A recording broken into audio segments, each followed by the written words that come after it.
La mobilisation annoncée par le mouvement du 66, M66, a été marquée par un dispositif sécuritaire impressionnant dès les premières heures de la matinée. Dans plusieurs quartiers de la capitale, les forces de l'ordre étaient visibles à chaque coin de rue, particulièrement autour des domiciles de figures politiques et sociales engagées dans l'appel à la marche.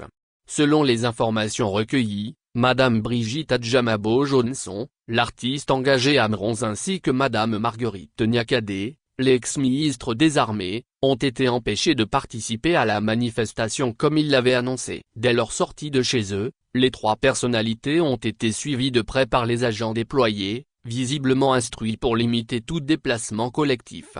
Malgré la présence dissuasive, chacun d'eux a réussi à faire quelques pas, entamant symboliquement la marche. Mais rapidement, les forces de sécurité sont intervenues pour leur barrer la route. Des discussions se sont engagées, au cours desquelles il leur a été signifié l'interdiction formelle de poursuivre. Les témoignages indiquent que les agents leur ont intimé l'ordre de regagner leurs domiciles respectifs. L'encerclement des quartiers ou résidences et figures publiques a rendu toute tentative de regroupement impossible, réduisant ainsi la portée visible de leur action sur le terrain.